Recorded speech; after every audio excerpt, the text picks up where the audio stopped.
All right, Kansas City, my name's Stephen St. John. You might know me from the Border Patrol on Sports Radio 810 WHB. But this is a different deal. This is my new podcast, Hot Mic with SSJ. And really, it's going to be very difficult to define. I'm going to talk about whatever I want. One thing that I'm not going to talk about, or I'm going to try my best to avoid talking about, we're not going to talk about sports. And the other thing here, if you look at the logo, you see a bunch of symbols that represent cursing. So this is a not safe for work podcast, and the kids might have to wear earmuffs. So just to get it out of the way, I'm going to talk about whatever the fuck I want to talk about on this show. All right, Ben, the producer and the engineer, was that okay? You don't have to beep that out? Ben says thumbs up to the F-bomb. All right, here we go. So as we go through this podcast, I'm going to have different guests on that I find interesting, people from my life, people from in and around Kansas City. We'll do some national guests, a little bit of everything. And so there's no guest that has appeared on my show over the past 20 years that gets more positive feedback than my own father, Steve St. John Sr. So I thought and he's no stranger to podcasts. He's a very popular podcast network guest all over the place. Gangland Wire, he's a regular guest on there. I wonder what they talk about on that podcast. But anyway, so I decided for my first podcast, it'll be Steve St. John Sr., my dad, as my first guest. Dad, welcome to Hot Mic with SSJ. Thank you. Good morning. Are you excited about this? Are you apprehensive? It's my kind of show. I don't have to listen to you telling me, "Oh, don't say that. Yeah, don't right. say that. Don't say this." No shit. Usually, so what he's talking about is usually when we go on the air on the radio, I do feel like I still have to just briefly before he goes in there, hey, Dad, just don't drop any F-bombs. Don't say this. Don't say that. Because I learned all my best curse words from my father. And I will say this though, now. You don't cuss anywhere near as much as you used to, because you used to cuss. My mom, there was a lot of cussing going on in that house, and so I started cussing, and you've toned it down. I have not, but I'm going to try to do better. But this podcast is hopefully going to let me expel some of those demons. Yeah, you picked it up very well. Yeah, didn't I? And so there's a lot of things I want to talk about with you, but first we have to get to the movie that I've been waiting for several years, and I think you have too, the Many Saints of Newark, which is the Sopranos movie, the prequel that is coming out, and I'm super excited about this because James Gandolfini's son is playing Tony Soprano as a young man, and he looks just like his dad, and it's going to be awesome, and it's getting rave reviews. And so the question I have for you about this. First of all, you're excited. You love the Sopranos, right? Yes, I watched them. Yeah, it was good. So the question I have for you is, you have been around organized crime figures in your life, and you were in prison with Lefty Guns Ruggiero, who was played by Al Pacino in the movie Donnie Brasco. So correct. You've seen it all. You've been around people.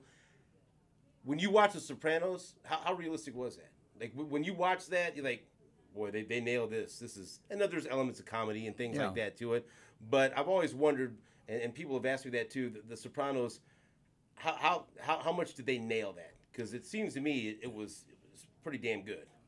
I think they nailed it pretty good. I mean, it's just hanging around, cooking all the time, because they love to cook. Right. And just one of the guys. I think they nailed it pretty good. Who was your favorite character on The Sopranos? I always thought of you as a Paulie Walnuts guy. Yeah, I like Paulie. You had Syl, who ran the strip club, Big Puss Papancero, who left us early because he talked too much. Obviously, Tony was a fantastic character, but I used to like Christopher. Yeah, Christopher was good because he was my favorite guy. I remember when he went in the bakery to get his rolls and stuff, and the guy kind of ignored him, and finally he just shot him in the knee, and can I get my rolls? And it was one way to go about it.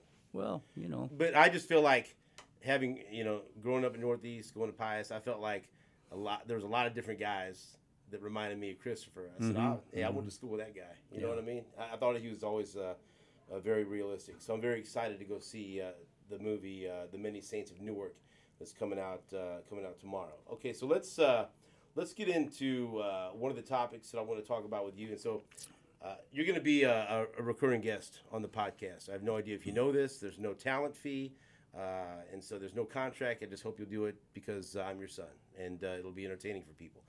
You have a lot of life experiences that I'll never have, that people that listen to this podcast will never have, and so there's two reasons why I want to do this. One, I think it's going to be wildly entertaining for people that listen to the podcast. Number two, it's something that I regret. One of my biggest regrets in life is I didn't sit down and talk to my grandparents, Danny and Augie Ontiveros, about their lives, growing up in Mexico and coming to the United States and what they went through and the flood in Armourdale and, building their family and, everything they did and how influential my grandfather was in KCK during his heyday. I regret not doing it with my mom, and talking about her childhood and her life and who she was before she had me and before she met you. And so I lost those opportunities. And I'd love to have that for my kids. I'd love to have that for my daughters, the twins, because they never had a chance to meet any of those people in my family. And so I thought this would be a great way for me to connect with you and for us to have this documented to where, years from now, Richie, Phil, or the girls can listen to us having some deep conversations about your life and to get to know you a little bit better, either now or down the road. And so what we're going to do is I'm going to take different. And we're not going to go in chronological order. It's going to be something different every episode that you come on here. I'm going to pick something that I think is really interesting out of your life, and then we're going to talk about it in depth. And I hope that's all right. And I've told you what the first one is, so hope you did some prep work. He's already shaking his head. So for people that listen to the show, you know that my dad served in the federal penitentiary for a number of 8.5 years. Is that right? Yeah, close to 9. Right, close to 9. Okay. The days do count. You can't just throw that. I'm sure that you know exactly. Everything. Hours count. Right. And so I thought it would be very interesting just to talk to you about the first day when you went away to college, as we called it back in the day. I've never really asked you about that, and that's something that most people will never experience, and that's always fascinated me. Because I don't think I've ever told you this before. I remember when I used to go to see you at different places around the United States. Leavenworth, Lansing, Waseca, Minnesota, Rochester, Minnesota, Yankton, South Dakota. Never made it out to Colorado Springs. Am I missing any place? Was that all of them? Well, Lansing State, so right. You added that in. That don't count. But you were there, though. I wasn't at Lansing, at Leavenworth. But you were Lansing for holding one time because I went to visit you. It was Leavenworth. Are you sure? Yeah, they had a special CCA. It was a holding cell, but it's all federal. Lansing State. Period. It was a special location. Yes, it was. And so, because I remember that, because I went and they turned me away, and somehow you called my mom, and I had to turn around halfway home, and I had get a chance to go back and see you.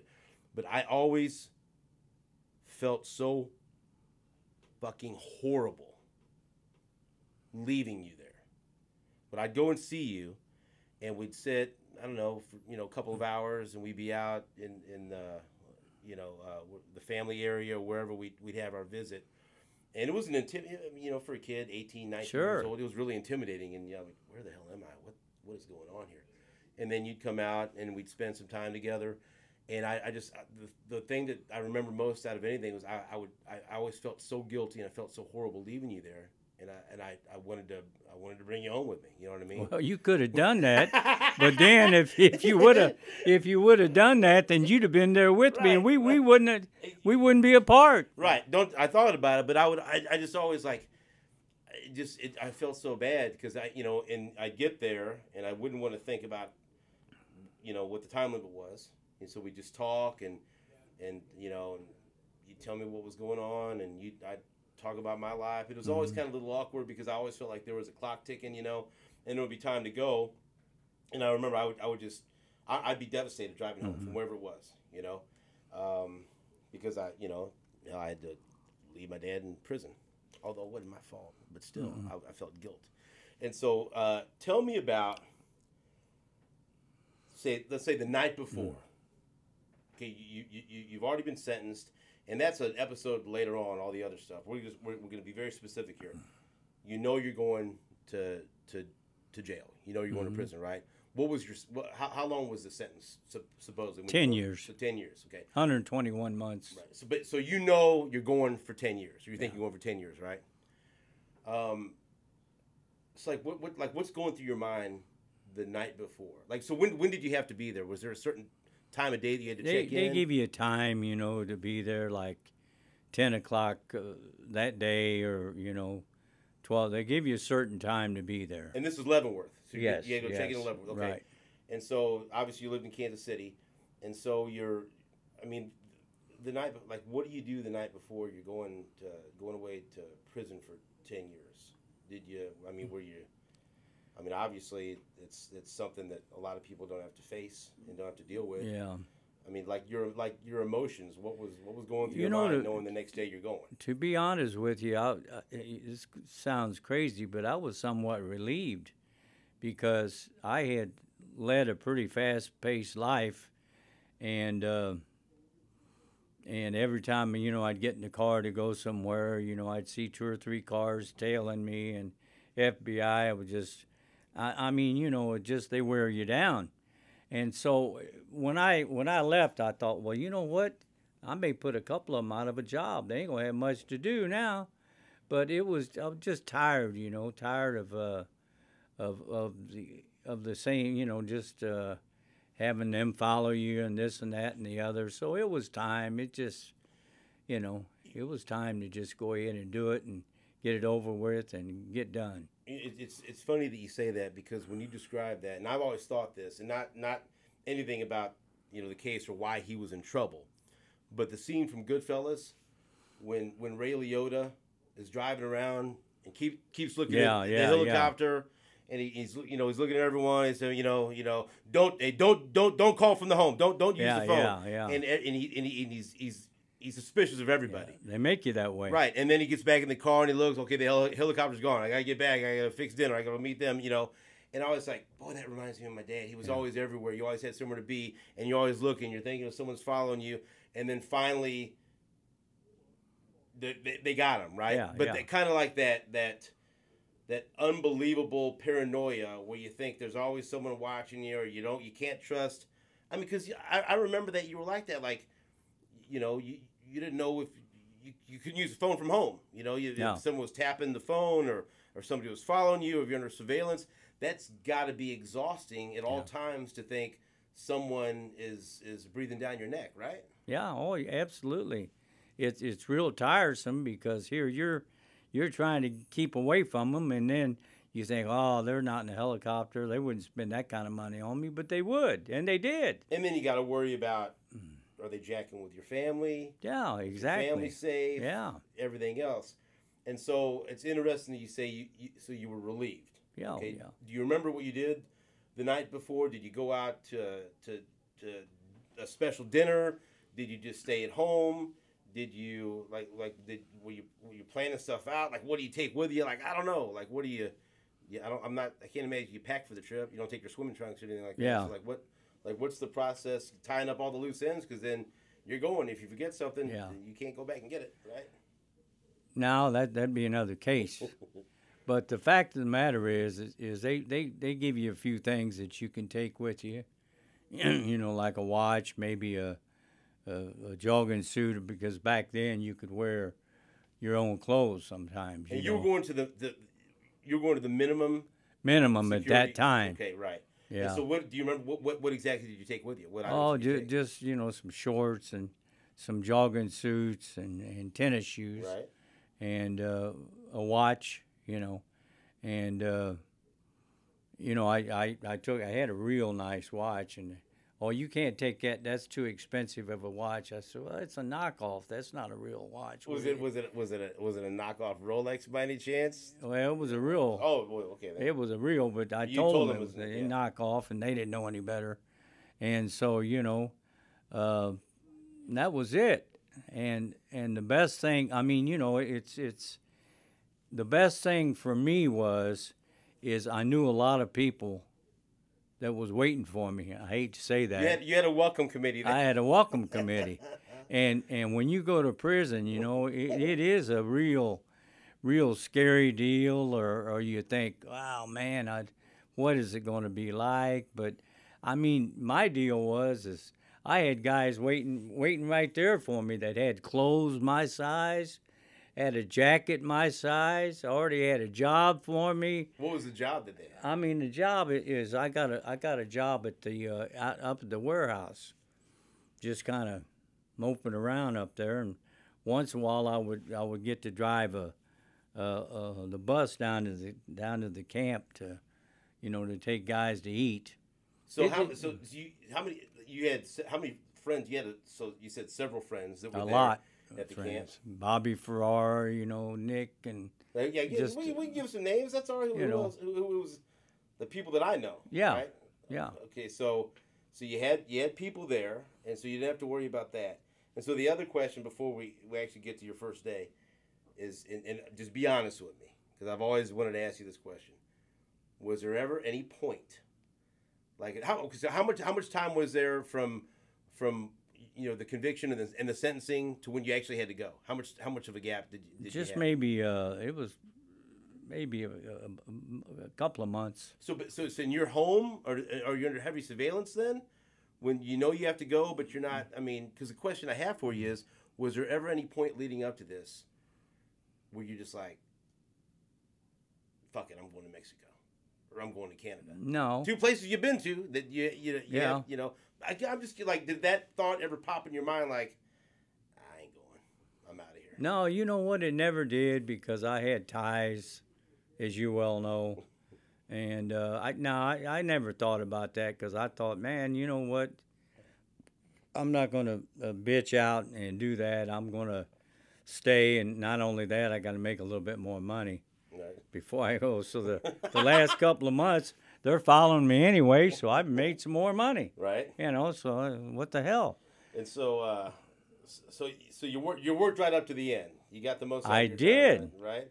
Yeah. And so okay. So you're just you're going, and so let's say you wake up that morning, okay, and this is back in 1990. Yes, right? yes. So I graduated high school in May of '90, and so what month was it? Was it the friend summer? of mine passed away in May. Okay. And so I went a month. Friend of ours, good, yeah, good friend of both of us. Absolutely. Right.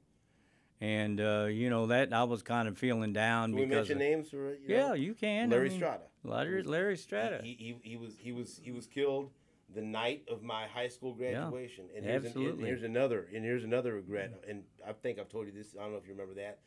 The night before, because he owned Strata's, and Strata's became Caddyshack. A lot of people know Caddyshack now, a very popular bar and great place to get pizza down in the city market area. You were there maybe the day before or 2 days before, and my graduation was coming up from high school. Mm-hmm.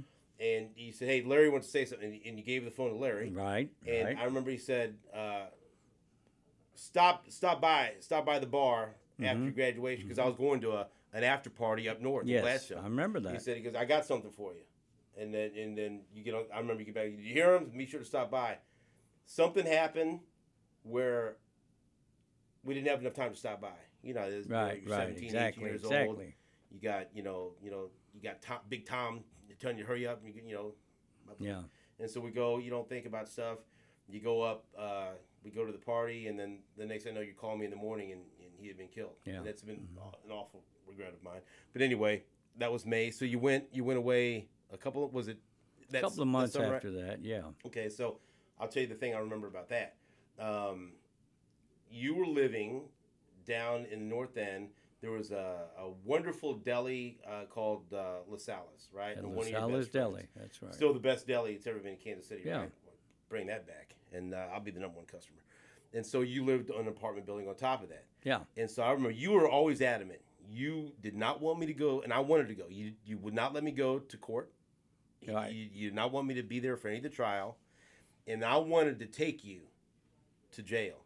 Right. And you were adamant, and you got mad at me, and you said, you're not taking me to, you're not going to do that. I'm not going to let you do that. Yeah. And so I respected your wishes, and so but I went down there because at the time you were living there, and I was still living, with Mom over on Van Brunt. Mm-hmm. And so I drove down there that morning, and then we said our goodbyes.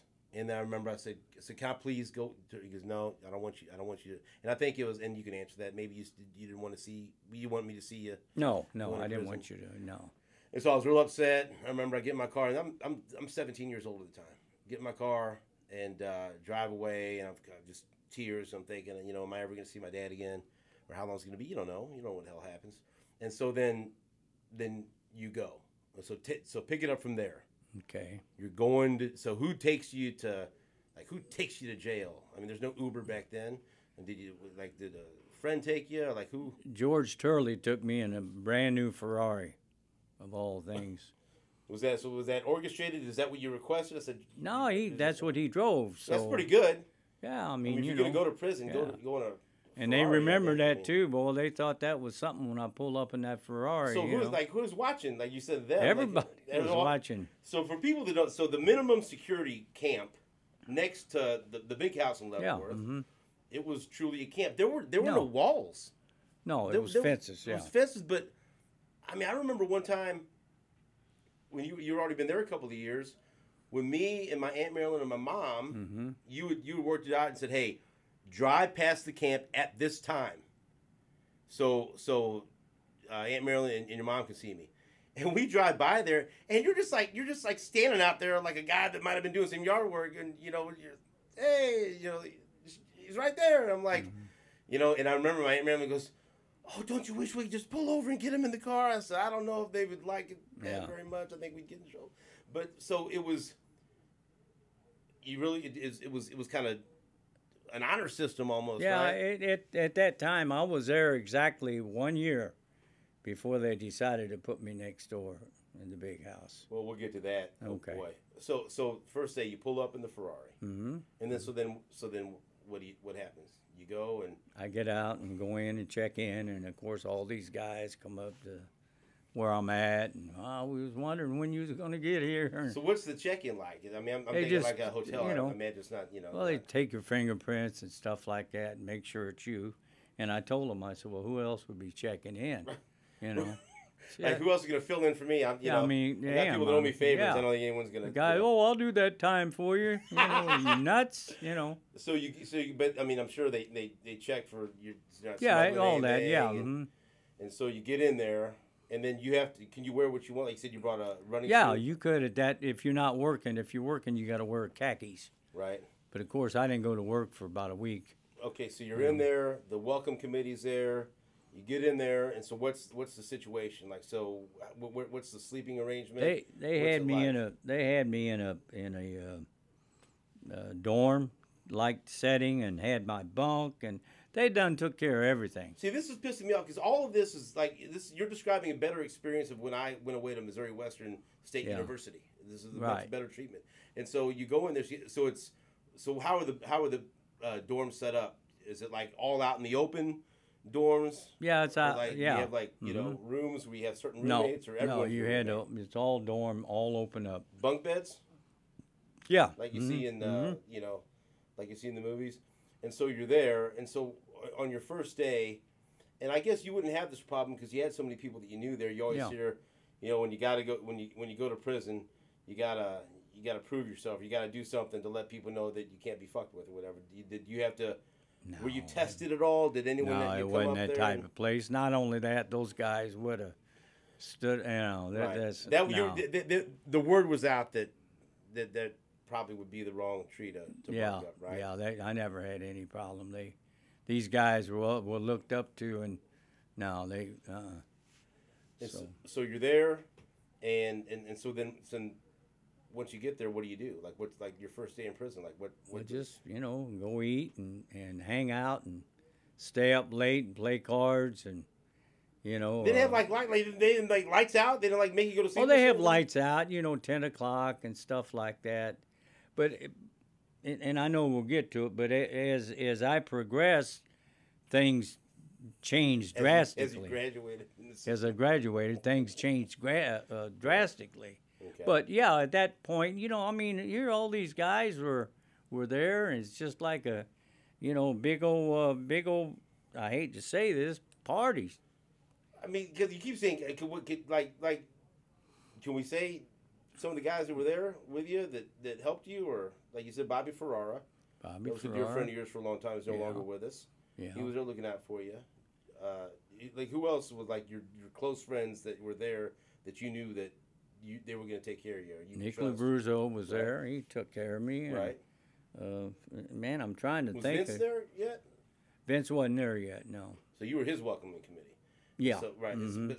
But again, so you get there, you're settled, and so you're talking about you. So like with certain times you had to eat. You couldn't eat whenever you wanted, right? It was structured. But we had food from the commissary. We could fix whenever we want, and then as time went on, we would have more people come in, and all from the same neighborhood. I had my senator come there from the north end. That he came there. Well, so the senator, what do you mean? The state senator? Or Senator Henry Rizzo was okay. there. So, all right. The honorable. Okay. Absolutely. Yeah. And so you had John Carnes. He was an attorney. Right. But he was in there. He came after me. Okay. And then you had Jimmy. Can't think of his name. He was a big shot down in Wichita. He was on the Wheaties box. Wow. A triathlete. Big shot at KU. So you had a bunch of guys in there, Yeah. and so you kind of hesitated saying a party, but it wasn't exactly like we see in the movies. It wasn't as if you was there by yourself. Right. I mean, I remember I went to family day there. Yeah. And so I'm walking in, not knowing what to expect, and you guys had a band playing, and it was in-house band. In-house band, and the first song they played was Jailhouse Rock, and I said, this is certainly a different appropriate, right? And so, how often could you get visitors back then when you were there? Like once or twice a week, I guess. I mean, you couldn't get visitors every day. There was no. Mm-hmm. Okay, and so you mentioned, so you're there. A year later, you go to the big house, to the big Leavenworth, right? Yeah.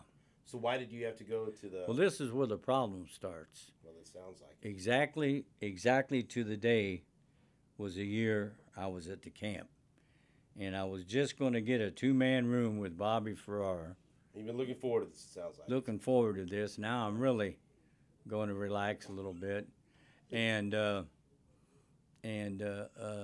so here they come, and they give you, I had been working for a year, and believe it or not, the BOP gives you a vacation, and pays you. How much do they pay? I don't know, like it's $3 a day, right. Something. But a vacation is a vacation. Right, that's right. So I'm kind of cruising around, taking it easy on my vacation the first day, and here comes some federal marshals, and they throw me up against the wall and handcuff me. Why? And I says, what's going on? I said, Bobby. I told Bobby Ferrara, did you call on me? Did you stitch on me about something? Right. Because it was just funny. And Bobby started laughing, and they marched me up to the big house, Leavenworth. I don't know what it is. I have no clue. So they take me up to Leavenworth. They take me and put me in the hole, which is 4 stories up, in the Cuban unit. Now, you had never been... Never been in there. Okay, so this... No, never been in there. So you're going, and not only they put you in the hole. Put me in the hole. Okay. Which is a Cuban unit, right. Which is 10 times worse because these Cubans from the boat lift, they're screaming and yelling 24/7, And so they put me in a hole up there. So I'm going like, they don't want to tell you nothing. And finally... So you're in there. So describe what the hole is. So a one-man cell, probably maybe, I don't know, maybe 3.5 foot wide, and maybe 4 foot long, with the stainless steel toilet, stainless steel sink, and a stainless steel bed, right. Bunk. And I don't know what it is. What are you going to do? Tell me we made a mistake? Right. So I'm laying there, and finally, the next day, who comes in front of my cell but George Turley, the guy that took me there. Right. And he said, "What are you doing, buddy boy? I'm sure glad you came up." I said, "What?" And well, he obviously he's the one that took me in the Ferrari, and I guess in that next year, he caught a case on insurance fraud. Right. So they threw him in the penitentiary, and they figured me and him was good friends, and they can't have me out there at the camp and him in the penitentiary because we're going to get together and escape. So they put me in there too. Right. So George is laughing. He thinks it's funny. I said, "Hey, this ain't funny." You don't think it's very funny at all? I don't think it's funny at all. Right. I go from a Holiday Inn to way lower than Motel 6. Right. And so, but that's what it was. So I'm up there for 3 months. Thanksgiving. 3 months? 3 months. Thanksgiving, Christmas, and New Year's. And finally, the warden come by. He comes by like once a month, and of course, Does he have like a billy club, like hitting the bars? No. Yeah. There's just doors. There's no bars, right? So he's not whistling with the. But I had a billy club that I would hit the bars from the inside to antagonize them. So, but before we get too far, so you're there for 3 months. 3 months. So what's your daily routine like there? Nothing. Nothing to do. Do they let you out at all? Once a week, they would let you go out to the yard, which was about the size of your cell. Once a week. Once a week, and once a week they would let you go to the shower, which is a cell as well. The shower. That's it. That's it. That's all there is. And they deliver the food. Oh yeah, the food's slop. No recreation. No nothing. So, no nothing. And then you did that for 3 months. 3 months, yeah. So anyway, the warden come by one day, and I said, "Hey, warden, what's going on?" I said, "When am I going to get out of here?" He said, "I can't get you out of here soon enough, St. John." I said, "Really?" He said, "Yeah, and that bogus buddy of yours over on the other side." I guess George had just cussed him out. Right. So I guess my timing wasn't good. So I mean, if the word's "I can't get you out," so fucking get me out of here then. Let's go. I'm willing. Yeah. I'm in.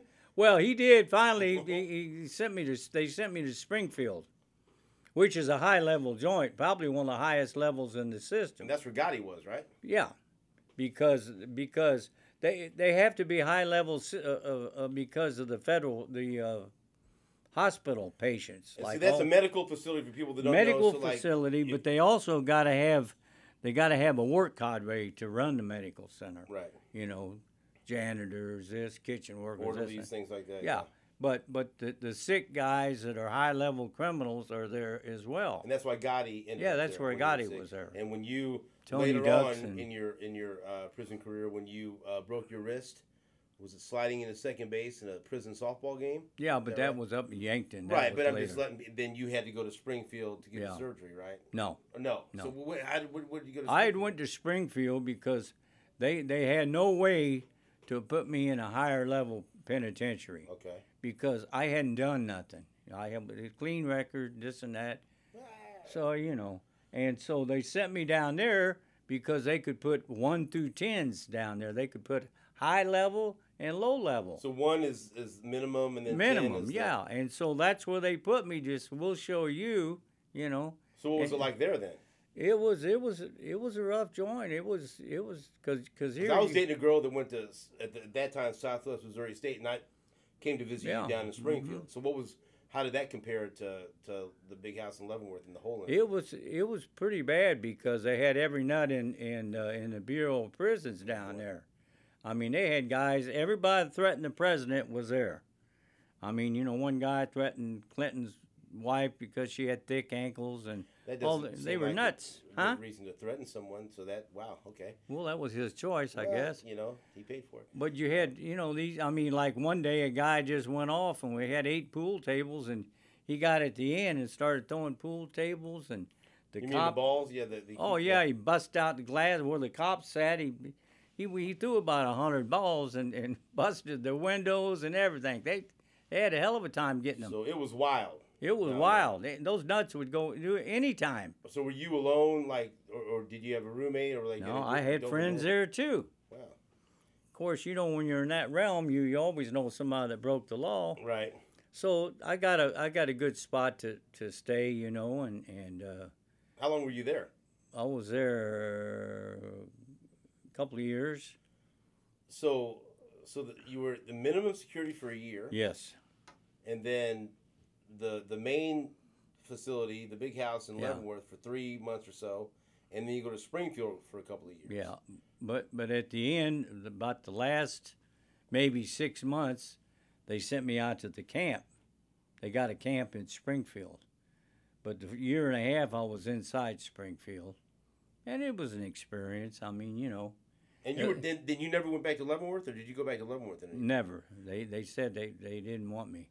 And so, and isn't it true though? Like if you do have organized crime ties, they try to move you around. Oh yeah, they'll keep you moving. Hatch any plans? No conspiracies. Right. Or nothing like and that. They got cable wires out in the yard where a helicopter can't land, and Oh really? Yeah. Oh yeah.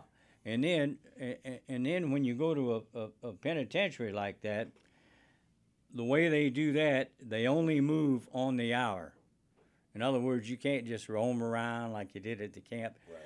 On the hour, every hour, a horn would go off, and they'll say movement, and you got so many minutes to get to your next spot where you're going, and then they'll lock you down there, and then every hour on the hour they'll hit it again, and it's called controlled movement. What did you have to wear? Did you have like a certain uniform you had to wear Khakis, down there? usually khakis. Okay, so you're in Springfield, and then where's the next stop after a couple of years? I went out to the camp, and they seen that I wasn't going to do nothing, so I was out to camp for a while, and then I put in for Yankton, South Dakota, because I wanted to be a baker. Okay, so that's a quite a change right there. So, yeah. At any of this point, did you ever?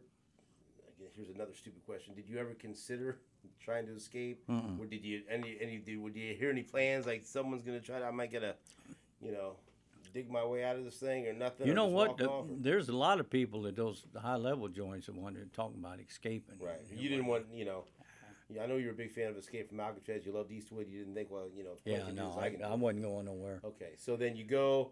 You say you were kind of laughing. You wanted to be a baker. Mm-hmm. But so you could choose like a job that you wanted. Well, here you could choose, like, if they got a school or college, whatever. You could try to get there for the simple reason you want to better yourself. Right. Well, I want to tell people I played basketball. I know how to dunk a basketball. Gee, I'm 5'6". That ain't gonna work for me. Right. So I got the transfer and went to Yankton, and became a baker, which you just work one day and you're off two. And you're already a very good cook, so that was something that interested you. And then I started college up there, going to Mount Marty. That's a college up there. That's where Lyle Alzado went. Right. It was a college campus before it became a prison. Right downtown. Right? You had to cross the street to get to Chow Hall. What did you? And I went up to see it. It was a beautiful campus. Beautiful. It was like a college campus. Yeah. And is that where you were on the softball team? Yeah. Up there, okay. And so you were a baker. I was a baker. And your specialty was cream puffs. Cream puffs. That's right. How many people did you have to bake for? Probably up there about 400. And so you go up there, and so then you're back to it's nice. You're doing things. Yeah, nice. And so you worked how often did you work as a baker? One day, you work one day and off two. That's it. And so just like a fireman. And what about they had a softball team, and you could just join. Yeah, the we had softball. Team? We worked out. Was it like? Did you play against other guys that were in prison, or yeah? Like, who did you play? You didn't do anything like the longest yard. Did you play against the guards at all and try to take one? I think we've done that before. Right. Did you at any point did you have any altercations with any of the guards? No, not with the guards. Nothing ever. At any point, did you have any altercations with any of the other prisoners that you'd like to tell me about? Where at? At Yankton. Okay, Yankton. So what happened? Tell me about that. In the dorm I was Be honest. I'm being honest. Right. You threatened me before I come on here. So we had the dorm that I was in. You know, we had it's very regimented. It's supposed to be. Everything's got to be regimented, or you'll have a bunch of guys fighting, crying over shit. And so they had a TV schedule that you're going to watch this. You got to. But that's a big deal, though, and it's a big deal. That's your recreation. You want to watch a certain show, or that's important. And we had just got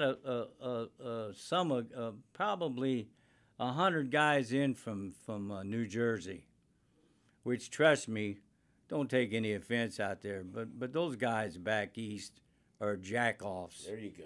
Big jack-offs, and I'm telling you. Ben's nodding over there. He gets it. That's what we're looking for. They really were, I mean, how long did it take to get into this? All right, here we now we're here. Everything they got's better than what you got. The Eagles landed. And so we had a big guy, I don't know, maybe 6'1", 6'2". Big jack-off, isn't it? Big jack-off. He had a big head, and he's down there, and a couple of times he'd get up and switch a TV. And he comes in and thinks he's a big shot. Like, I'm going to do whatever I want here. Yeah. What's anybody going to do, And they got probably maybe 10 or 15 chairs in there, those folding metal chairs. And I told the guy a couple of times, I said, listen, you got to understand, this list, we go by this list. I don't know what you guys do back in New Jersey, if you even got a goddamn TV. Right. But we at 6 o'clock we watched Dan Rather. Right. That's the news. That's absolutely. And for people that don't know, my dad served in the Vietnam War. You're a military man. This is you appreciate a schedule. Yeah. I don't know you to ever be late. You stick that's to right. you.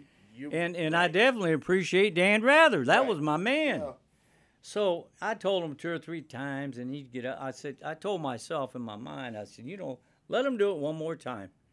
I'll give him the benefit of the doubt, but if he does it this time, it's his ass. But then you're going to get in trouble if you do something. I don't care. This is Dan Rather. Right. So there's things you will find. And this was downstairs, and the doors closed, and if the guard's upstairs, they're not going to hear you unless somebody runs up there and tells, which that's a possibility. Right. So there's no guards around. No. How many guys are in there right now? Probably maybe 6 or 7. Okay, so you're watching the TV. This guy keeps changing Dan Rather. So he had done it different days, but this day here, I done put in my mind, if he does it now, it's his ass. Right.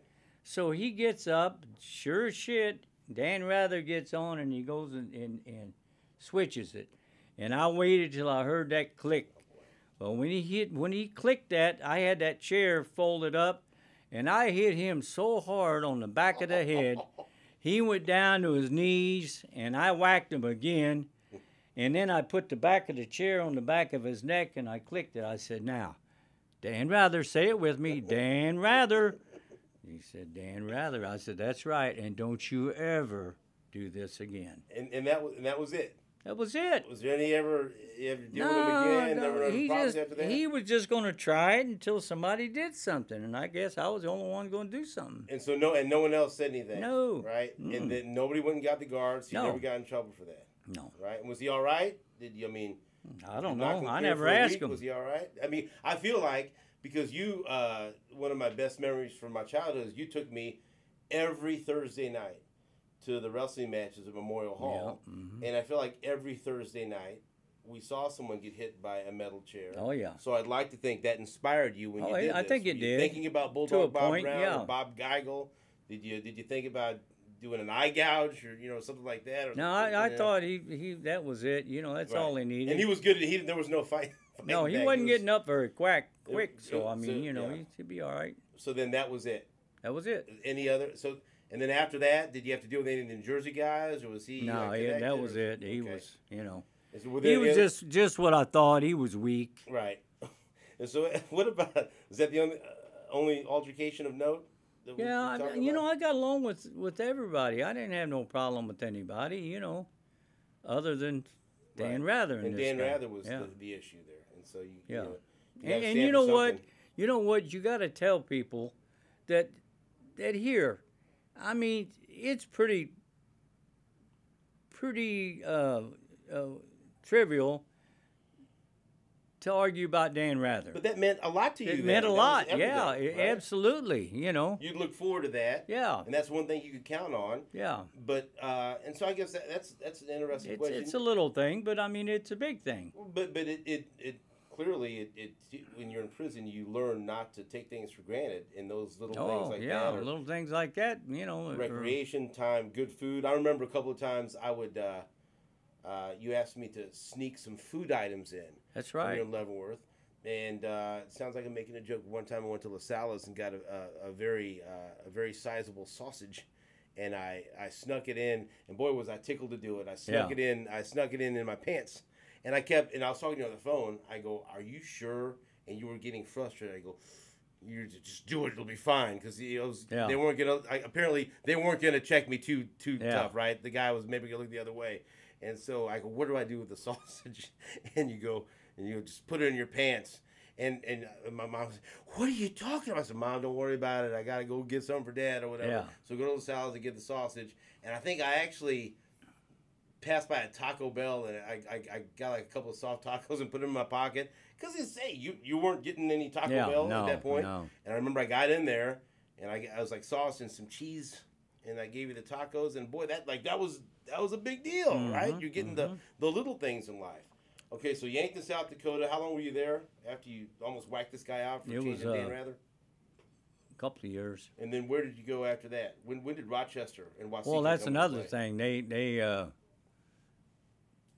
They got me in the middle of the night. I forget what happened. They picked up something on the phone conversation, or they tried to get me and another guy that was trying to do something, and so they're going to ship me. They're going to get me out of there. And this was in Yankton? Yankton. That sounds like you're maybe they heard something.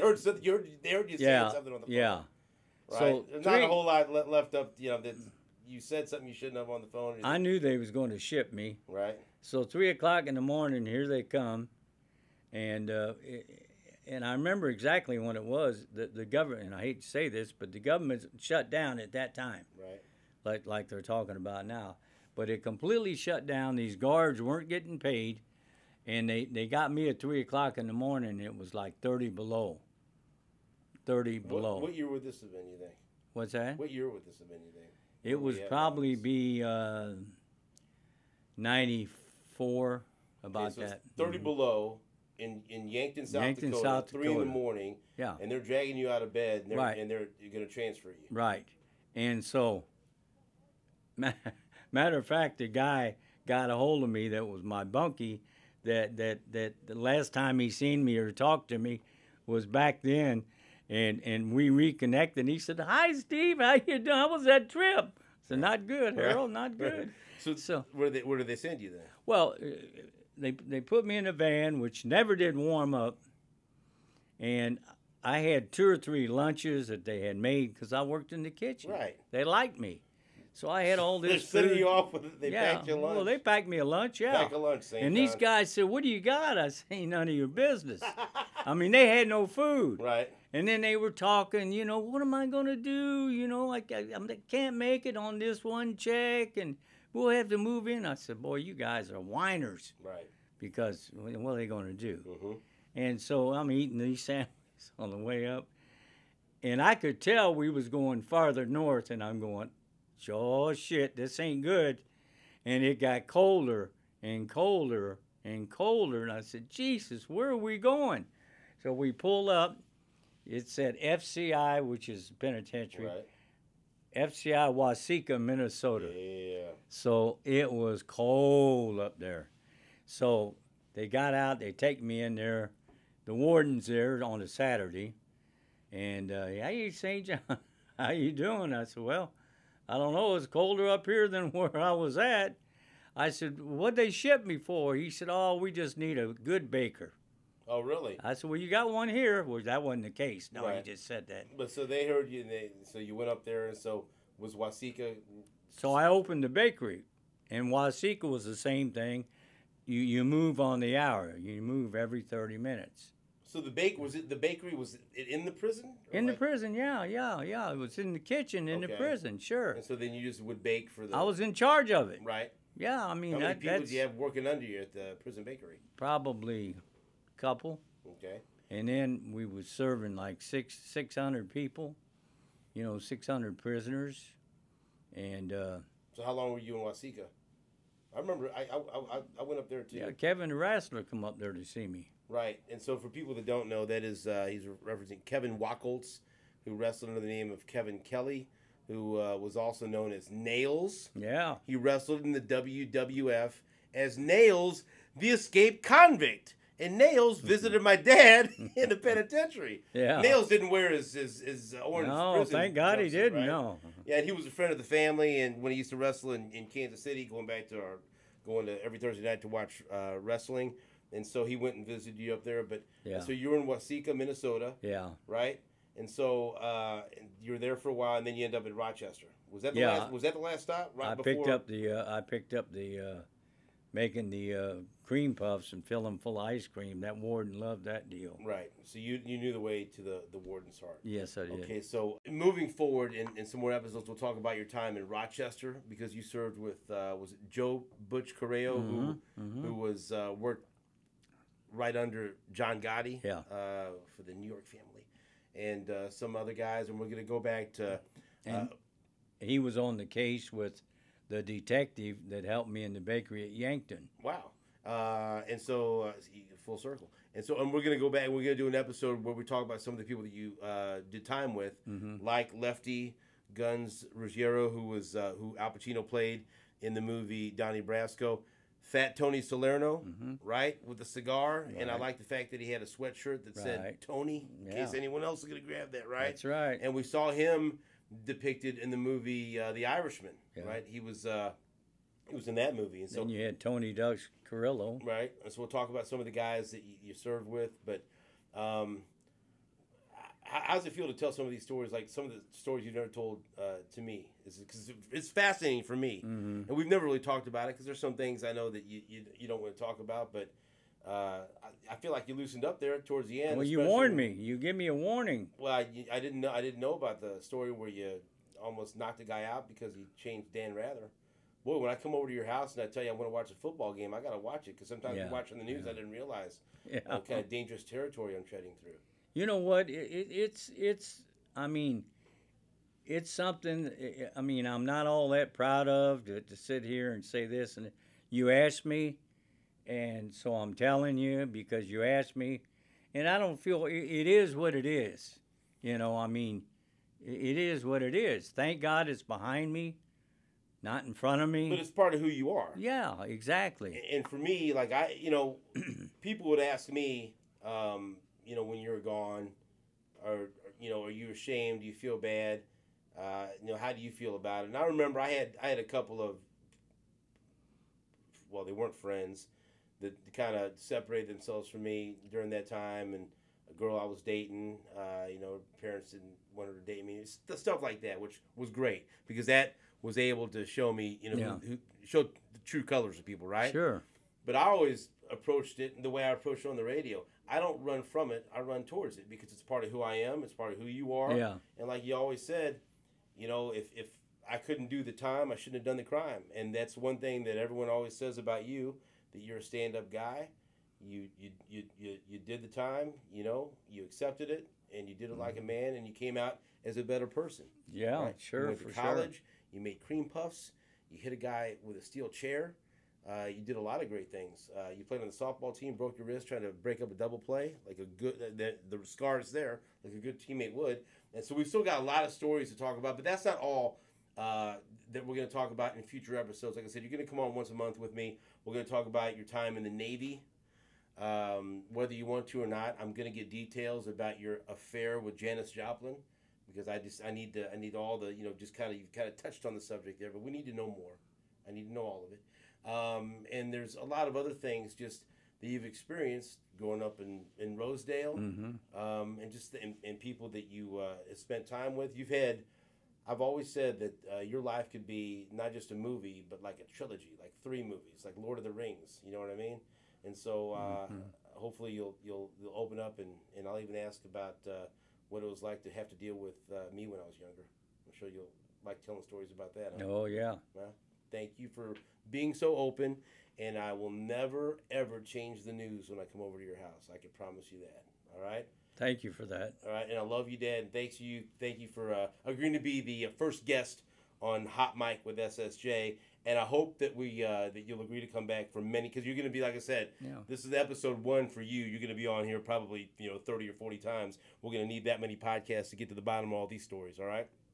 Thank you for having me. All right, that is the first episode of Hot Mic with SSJ. My dad's not going to be on every episode, although after people listen to this, I'm sure they'll want him to be. But he will be a regular guest, and hopefully you will subscribe to our YouTube channel and listen to the podcast. However you get your podcasts, we'll be back with more every week. Hot Mic with SSJ. The mic is off.